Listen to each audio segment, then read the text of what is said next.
대전 서구죠. 서구 여기가 월평동에서 유성으로 넘어갑니다.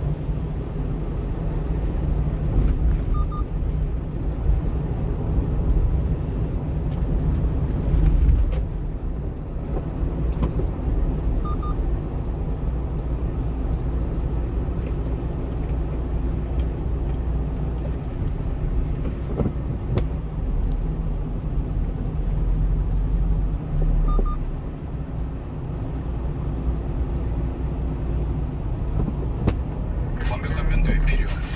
브라운 시리즈 9 프로. 최상의 절삭력. 0.05mm 남김없는 밀착력들을 전력까지 변함없이 깔끔하게. 브라운 시리즈 9 프로. 지금으로부터 약 250만 년 전, 인간이라 불리기에는 너무나 거리가 먼 직리본인이 있었다. 이 시기부터 약간의 도구와 무리 생활을 하는 습성을 가지게 되었다. 약 15만 년 전에 크로마뇽인과 호모사피엔스가 존재하였으며 그들은 서로 다른 종족이었다. 그리고 빙하기를 맞으면서 그들 종족은 서로 맞부딪히게 되었으며 좀 더 우수한 무기를 보유하고 구체적으로는 열등한 호모사피엔스가 살아남고 크로마뇽인은 멸종하게 되었다. 여기서 놀라운 사실은 인류에게 갑자기 5만 년 전부터 사고력이 생겨났다는 것이다. 동물 몇 가가 갑자기 나타나기 시작하고 이들은 예술적인 능력과 상상하는 기능을 가지게 된 것이다. 크로마뇽인과 호모사피엔스는 종족의 숫자가 극히 줄어들어 전체 숫자가 불과 1만 명에 가까울 정도로 빙하기에 줄어들었다고 한다. 생존을 위해 극한까지 갔다가 해빙기를 맞으면서 번성하게 되었다는 것이다.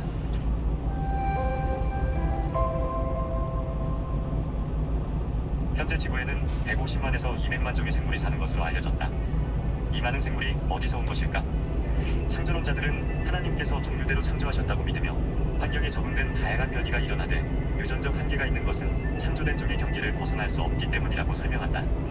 반면 진화론자들은 모든 생물이 우연히 자연 발생된 최초의 한 생물로부터 진화된 것으로 설명하려 한다. 그러나 과학의 발전과 함께 진화의 기적을 설명하는 학설이 계속 변천해 온 것을 볼 때 진화론이 하나의 가정에 불과한 것임을 알 수 있다.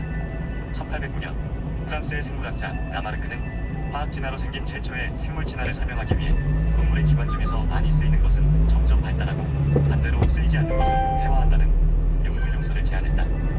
그의 이론에 의하면 기린의 목이 길어진 원인은 낮은 곳의 풀을 다 뜯어 먹어버리고 나서 나뭇가지에 높이 달린 잎사귀를 따먹기 위해 목을 길게 뻗쳐야만 했었기 때문이라고 했다.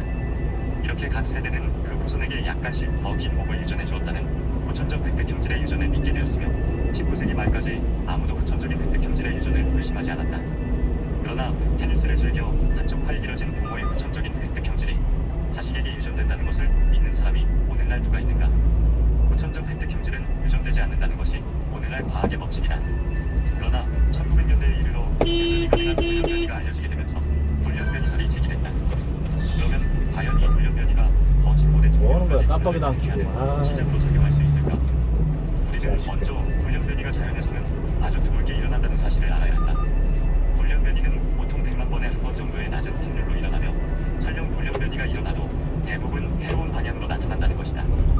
초파리에서 X선을 쥐어서 1928년 이래 인공 돌연변이 실험을 해왔고 1948년 이 분야의 연구로 노벨상을 받은 밀러는 대부분의 돌연변이가 다 해롭다고 생각해도 좋다고 했다. 또한 인공 돌연변이에 의해 생긴 초파리들은 다른 생물로 변화된 것이 아니라 극히 제한된 비정상적인 초파리들일 뿐이다. 마침내 1980년 이후 고생물학자인 엘드리지와 스티븐 골드는 단속평형설로 진화를 설명하기에 이르렀다. 그 이유는 지금까지 믿고 있던 한 종에서부터 점진적으로 진화해 온 것을 보여주는 아무런 중간 화석이 없기 때문이다. 결국 공룡 같은 파충류가 서서히 진화해 온 것이 아니라 어느 날 갑자기 공룡의 알에서 괴물 같은 조류가 진화된 것으로 설명할 수밖에 없게 된 것은 완전한 생물들이 갑자기 화석으로 출현하기 때문이다. 단속평형설은 집단 유전학이나 분자생물학 같은 새로운 분야에서 생겨난 진화론과는 다르다. 단속평형설의 근원은 고생물학이나 화석학이며 이러한 사실이 단속평형설의 커다란 특징이다.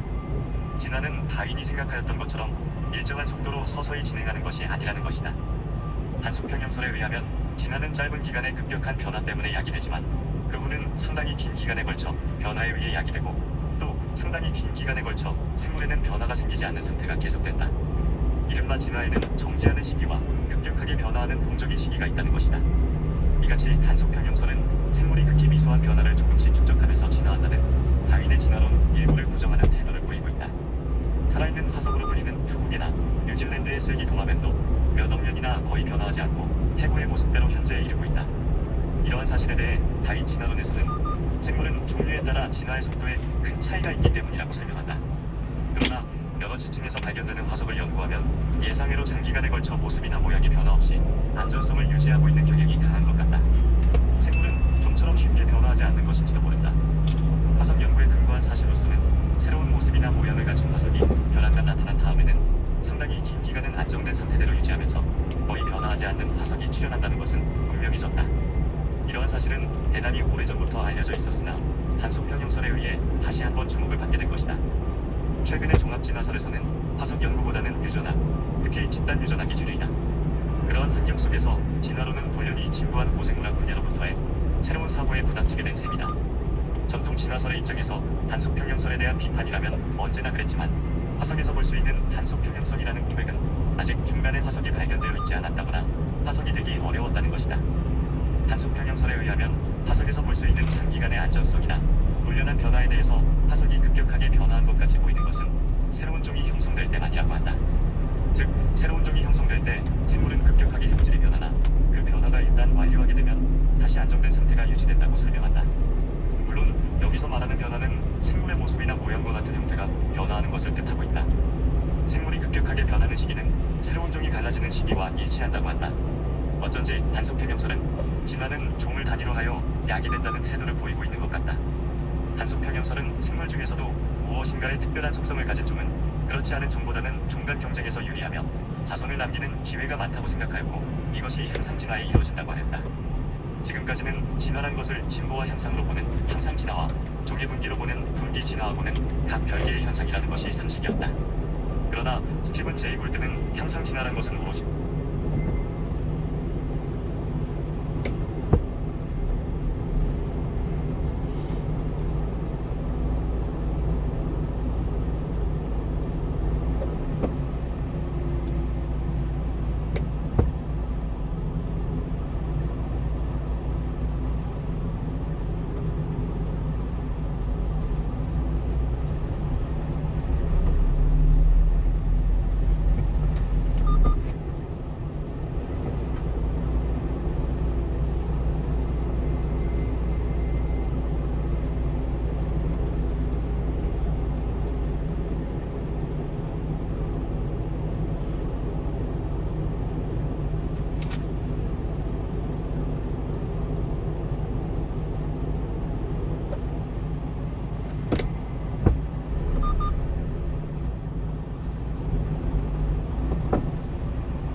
수장이 필요해. 잠깐!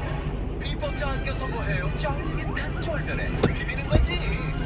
미국이 우크라이나 전쟁을 종식하기 위한 끝내기 수순에 들어갔습니다. 드디어 결단의 시점이 왔다고 판단하고 국제적으로 사용을 중단하고 있는 집속탄을 지원하기로 결정한 것입니다.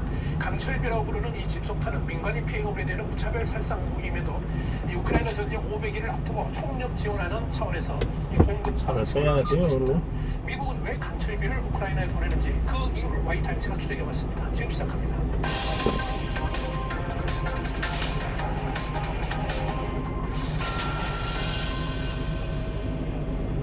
뉴욕타임스는 미국 시간으로 7일자 지면을 통해서 미국 정부는 우크라이나의 집속탄을 포함해서 모두 8억 달러 규모의 신규 군사 지원 계획을 발표한다. 그러면서 우크라이나는 그동안 집속탄 지원을 계속 요청을 해왔고 미국이 고민 끝에 요구를 수용한 것으로 보인다라고 보도를 했습니다. 러시아는 이미 우크라이나를 상대로 집속탄을 사용하고 있습니다. 자, 집속탄이란 것은 하나의 폭탄, 그러니까 모폭탄 속에 여러 개의 소형 폭탄, 차폭탄들이 들어있는 무기인데요. 시한 장치를 통해서 모폭탄이 목표 항공에서 터진 다음에 그 속에 들어있던 차탄이 쏟아져 나와서 여러 개의 목표물을 동시에 다발적으로 공격해서 강철비라고 부릅니다. 인명살상뿐만 아니라 기갑부대 공격에도 활용할 수가 있습니다. 우크라이나 전쟁의 경우에 이 러시아군의 확고한 진지를 효과적으로 타격을 하고 인력과 포병의 열세를 극복할 수 있게 함으로 인해 가지고 이 러시아군에 대한 반격에 도움이 될 것으로 판단하고 있습니다. 여기에 대해서 로라코프 국방부 부차관보는 지난 6월 말에 미국 의회 의원들에게 미 국방부가 집속탄이 우크라이나에 유용할 것으로 판단했으며 특히 전장에 파고들 러시아 진지에 대항하는 데 유용하게 사용할 수 있을 것이다. 이렇게 말한 바 있습니다. 집속탄 사용이 논란이 되는 것은 불발탄 때문입니다. 집속탄은 원래 지면에 닿는 즉시 폭발하도록 설계되었는데 그동안 사용했던 결과를 보면 불발탄 비율이 일반 폭탄보다 상당히